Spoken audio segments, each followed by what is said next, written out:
नमस्कार दोस्तों, इस लेक्चर में हम एल्कीन के निर्माण की विधियों के बारे में पढ़ेंगे। पिछले लेक्चर में हमने एल्कीन का नामकरण और एल्कीन में समावयवता के बारे में डिटेल से पढ़ा था। जिन कैंडिडेट ने पिछला वीडियो नहीं देखा है वह पिछला वीडियो जरूर देखें और उसके बाद इस वीडियो तक पहुंचे। एल्कीन के निर्माण की विधियों को पढ़ने से पहले अपने ये ध्यान में रखना है कि अपने को बनाना क्या है।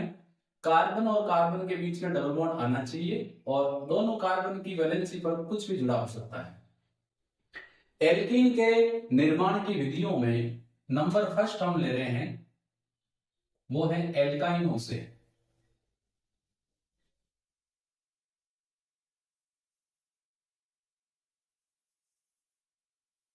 एल्काइन वह होते हैं जिनमें कार्बन कार्बन ट्रिपल बॉन्ड से जुड़े होते हैं। एल्काइनों का लिंडलार उत्प्रेरक की उपस्थिति में हाइड्रोजनीकरण करवाने पर हमें एल्कीन प्राप्त होती है। तो यहां पर जो कैटलिस्ट है उसका नाम है लिंडलार उत्प्रेरक। अजीबोगरीब नाम हो सकता है लेकिन वैज्ञानिक है, उसने बनाया है। ये क्या होता है, पैलेडियम साथ में होता है कार्बन, आंशिक रूप से निष्क्रिय पैलेडीकृत चारकोल। इसकी जगह हम और क्या काम में ले सकते हैं, इसकी जगह हम काम में ले सकते हैं CaCO3 कैल्शियम कार्बोनेट या BaSO4 बेरियम सल्फेट द्वारा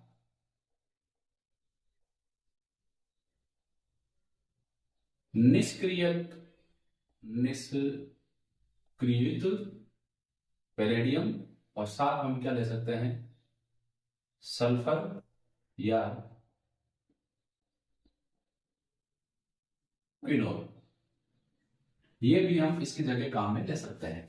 यहां पर जो कैल्शियम कार्बोनेट है या बेरियम सल्फेट है, इनका कार्य होता है, ये उत्प्रेरक विष के रूप में कार्य करते हैं जो एल्कीन को एल्केन में अपचयित होने से रोकते हैं। तो अपने एनसीईआरटी बुक में इतना दिया हुआ है, आंशिक रूप से निष्क्रियत पैलेडिकृत चारकोल। कई बुक में यह भी है कैल्शियम कार्बोनेट बेरियम सल्फेट द्वारा निष्क्रियत पैलेडियम, और उसके साथ सल्फर क्विनोल या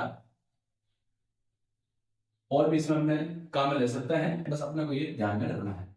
अब देखो, सिंपल में एल्काइन ले रहा हूं, CH ट्रिपल बॉन्ड CH, यह है एथाइन, दो कार्बन वाला है। इसका हम हाइड्रोजनीकरण करेंगे, उत्प्रेरक के रूप में हम लेंगे लिंडलार उत्प्रेरक, पैलेडियम और साथ में कार्बन। एक हाइड्रोजन यहां जुड़ जाएगी, एक यहां जुड़ जाएगी। जैसा कि मैंने बताया है कि जब संयोग होगा तो ट्रिपल टूट के क्या बना लेगा, डबल। ये क्या बन गए अपने एथीन, ये हमें बनानी थी। मान लो इसकी जगह मैं प्रोपाइन ले लू, CH3C ट्रिपल बॉन्ड CH, तो इसका भी हाइड्रोजनीकरण अगर हम लिंडलार उत्प्रेरक द्वारा करवाएंगे तो एक हाइड्रोजन यहां एक यहां, तो ये CH3C से जुड़ गया H, ट्रिपल हो गया डबल, CH था इससे आगे जुड़ गया 2, ये क्या बन गया, प्रोपीन।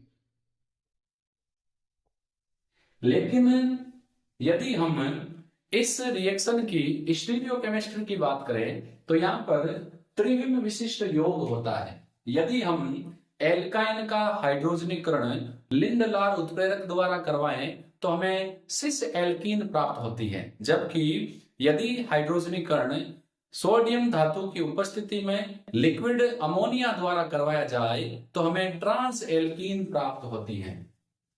तो इसको हम कंसीडर कर रहे हैं त्रिविम विशिष्ट योग। देखो, ऑर्गेनिक को जितना इजी लोगे उतनी ही इजी है, और इसको अगर सर में भूत सवार करवा लिया कि ये तो समझ में नहीं आएगी तो ये उतनी ही डिफिकल्ट होती जाएगी। इससे दोस्ती कर लो, बहुत इजी है। जैसे हम एक एल्काइन ले रहे हैं C ट्रिपल बॉन्ड CR को एल्कीन ग्रुप हो सकता है, मैथिल एथिल। अब इसका हाइड्रोजनीकरण हम दो तरीके से करवा रहे हैं।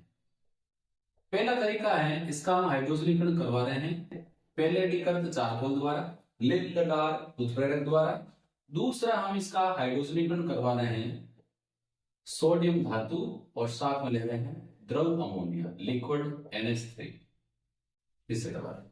तो यहां पर जो एल्कीन हमें प्राप्त होगी वो होगी सिस।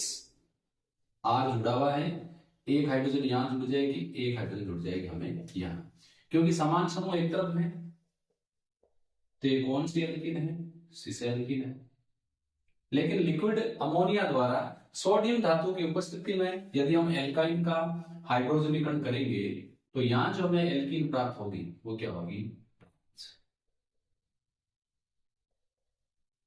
ये कौन सी है?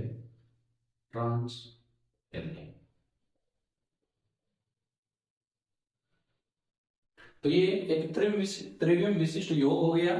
यदि हम एल्काइन का हाइड्रोजनीकरण लिंडलार उत्प्रेरक द्वारा कर रहेंगे तो सिस एल्कीन, और लिक्विड अमोनिया और सोडियम धातु की उपस्थिति में हाइड्रोजनीकरण करवाएंगे तो हमें क्या मिलेगा? Trans alkene. Number 2 method of preparation हम ले रहे हैं वो है एल्किल हैलाइड से।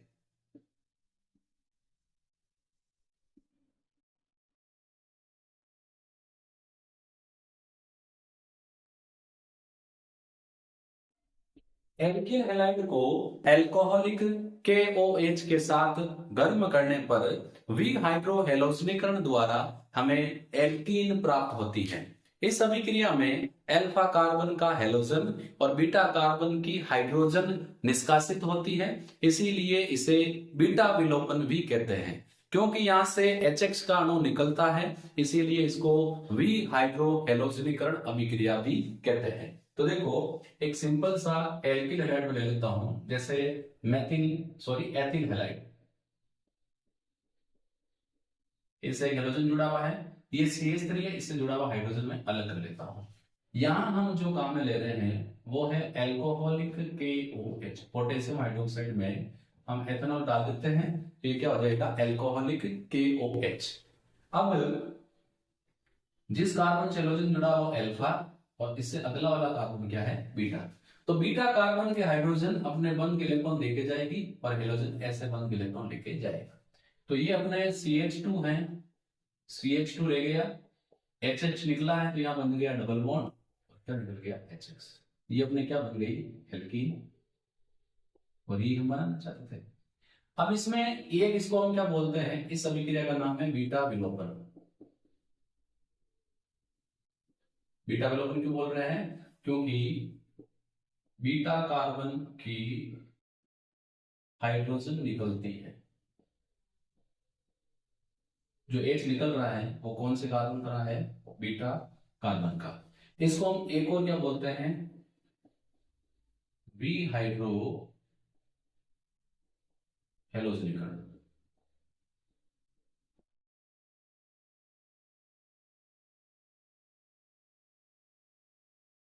क्यों कह रहे हैं? क्योंकि यहां क्या निकल रहा है? HX निष्कासन होता है, इसीलिए इसको हम क्या बोलते हैं? विहाइड्रो हेलोजनीकरण। अब कई बार ऐसा होता है कि एक से अधिक बीटा हाइड्रोजन होती है, उस कंडीशन में एक से अधिक एल्कीन बनने की संभावना होती है। तो कौन सी एल्कीन बनेगी इसको डिसाइड करने के लिए एक रूल आता है जिसका नाम है सेतजेव का नियम। सेतजेव के नियम के अनुसार जब एक से अधिक बीटा हाइड्रोजन उपस्थित हो तो वह एल्कीन अधिक बनेगी जिसमें द्विबंध से जुड़े कार्बन परमाणुओं पर प्रतिस्थापियों की संख्या अधिक हो। देखो इसको समझने के लिए मैं हेडिंग लगा देता हूं, सेतजेव का नियम।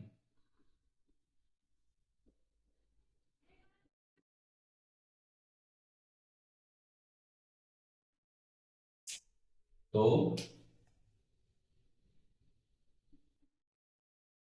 इसको मैं शॉर्ट लिख रहा हूं, वैसे आपको नोट्स में मिल जाएगी। बी हाइड्रो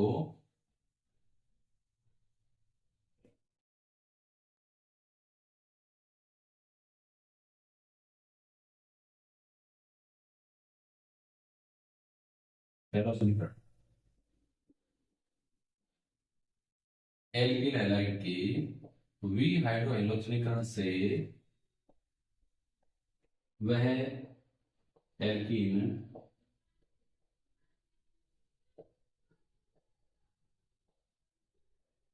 अधिक बनेगी जिसमें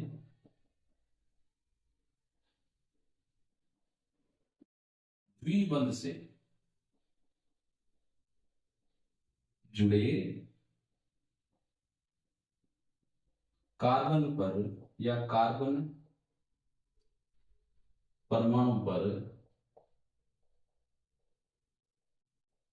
प्रतिस्थापियों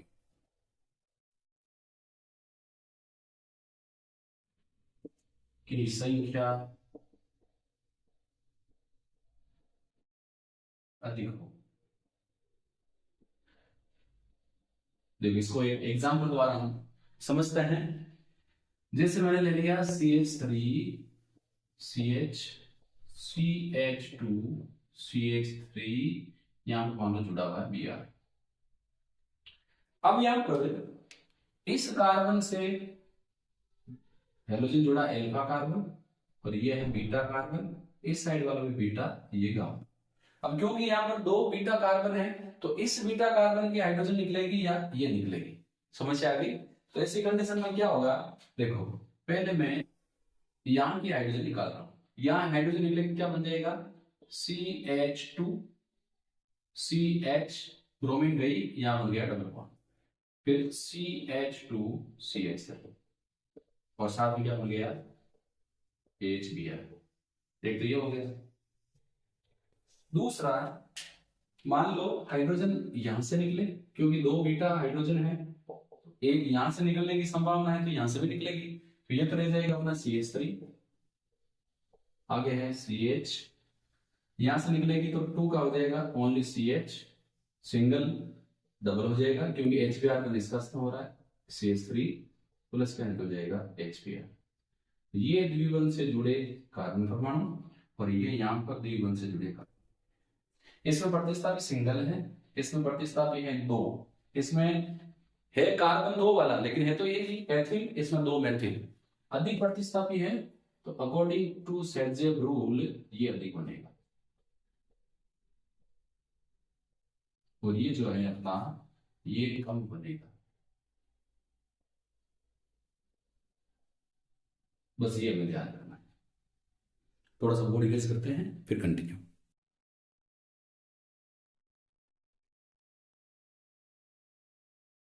नंबर 5 हम ले रहे हैं अल्कोहल से।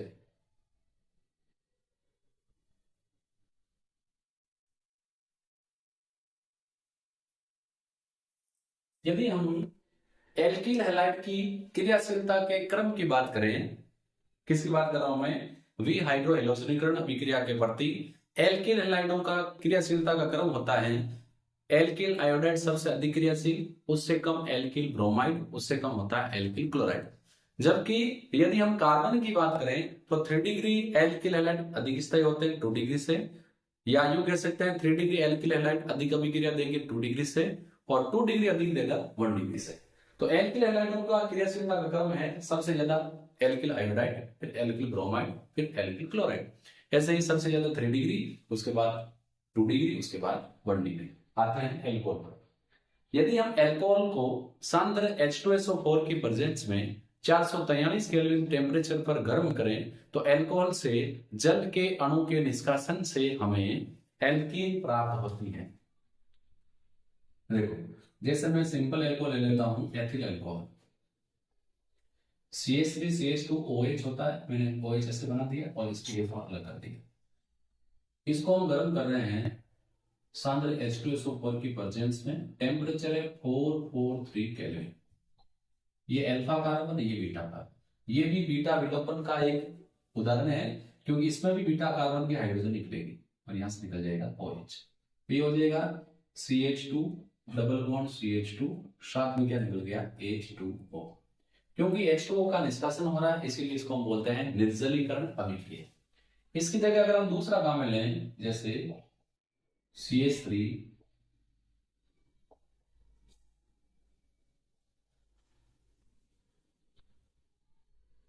CH2 CH2 OH, तो यहां पर क्या होगा, देखो अल्फा कार्बन की OH, बीटा कार्बन की H, तो ये हो जाएगा CH3, 2 से हो जाएगा CH, डबल बॉन्ड आ जाएगा और इसके पास हो जाएगा CH2, साथ में मिल जाएगा H2। अगली निर्माण की विधि जो एल्कीन की है, नंबर 4, वो हम ले रहे हैं, किससे बना सकते हैं, डाई हैलाइडों से।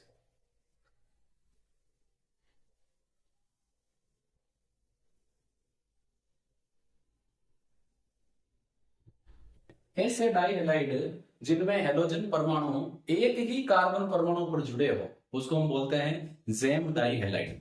और ऐसे डाई हैलाइड जिसमें दो हेलोजन परमाणु दो पास वाले कार्बन परमाणु से जुड़े हो, उसको हम बोलते हैं विसिनल या सनिध डाई हैलाइड।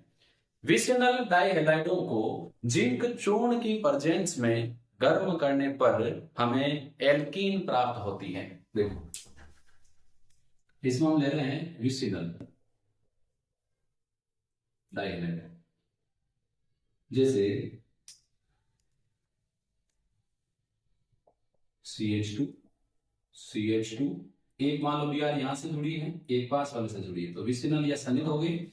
इसको हम गर्म कर रहे हैं जिंक चूर्ण की प्रेजेंस में, मीडियम के रूप में हम काम में ले रहे हैं मेथेनॉल, मेथेनॉल भी ले रहे हैं, हीट दे रहे हैं। तो क्या होगा, जिंक इन दोनों ब्रोमीन को ले जाएगा और बना लेगा ZnBr, दो दो ब्रोमीन ले जा रहा है, एक भी लोगों से नहीं संभलती, ये दो ले जा रहा है, ये ब्रोमीन भी गई, ये भी गई, बचा क्या CH2, डबल बॉन्ड आ जाएगा CH, एल्कीन बन गई। दूसरा जो डाई हैलाइड है उसको हम बोलते हैं gem di halide. Gem di halide को जिंक चूर्ण की प्रेजेंस में गर्म करने पर हमें उच्चतर एल्कीन प्राप्त होती है, क्योंकि इसमें जेम डाई हैलाइड के दो अणु भाग लेते हैं, जैसे CH3 CHBr पहला, यहां पर दो जिंक मॉलिक्यूल काम आएंगे, दूसरा Br2 CH3, इसको हम जिंक चूर्ण की प्रेजेंस में गर्म करेंगे, तो क्या होगा, देखो यहां भी मीडियम मेथनॉल है, ये इन दोनों को ले जाएगा, दो जिंक, पहले एक आया दो को ले गया, अब वो अपने भाई को भी लेके आ गया कि दो दो मिल रहे हैं, तो भाई भी आ गया, वो भी ले जा रहा है, तो यहां पर ZnBr2 कितने बन जाएंगे, दो। पीछे बचा, इसको मैनेज कर देता हूं, नीचे लिख देता है, अपना जो मेन प्रोडक्ट है उसको पहले लिखते हैं CH3CH, फिर ये इससे जुड़ेगा सीधा CH से, डबल बॉन्ड होगा CH ये क्या बन गया, 2 ब्यूटेन या ब्यूट 2 इन, साथ में क्या बनेगा ZnBr2 कितने, दो। तो इस प्रकार हम डाई हैलाइडों के रिएक्शन यदि जिंक चूर्ण के साथ करवाई जाए तो हमें क्या मिलेंगी, एल्कीन। अगला हम ले रहे हैं नंबर 5, वो है एस्टर से। एस्टर को उच्च ताप पर गर्म करने पर हमें एल्कीन प्राप्त होती है। तो एस्टर भी क्या है, जैसे मैंने ले लिया CH3 C++O OC2H5, ये जो ग्रुप है COOC2H5 यानी COOR, इसको हम बोलते हैं एस्टर। यदि हम एस्टर को लगभग 773 केल्विन टेम्परेचर पर गर्म करेंगे तो क्या होगा, यहां से एक हाइड्रोजन निकल जाएगी, तो C2H5 का क्या हो जाएगा, C2H4, एथीन बन गई, और इसमें क्या बच गया, CH3 C++O O और बचा हुआ हाइड्रोजन, ये बन गया एसिटिक अम्ल, और साथ में हमें क्या मिल गई, एथीन। अगला जो एल्कीन के निर्माण का तरीका है वो है नंबर 6, एल्केन से।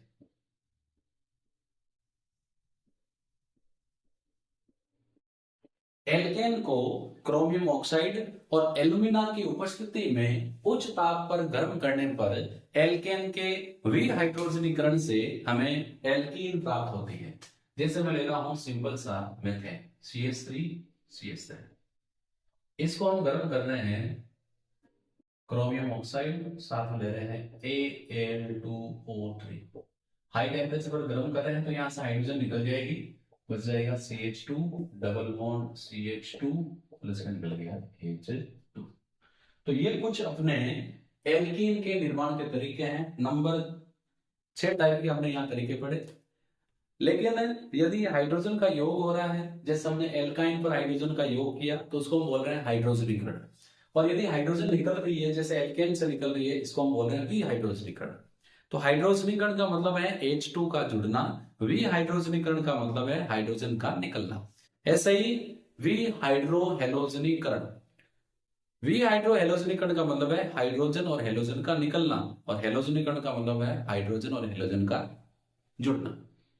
आगे बढ़ेंगे। इसी प्रकार यदि हम विशनल डाइहैलाइडों को जिंक चूर्ण की प्रेजेंस में गर्म करेंगे तो भी हमें क्या मिलेगी, एल्कीन।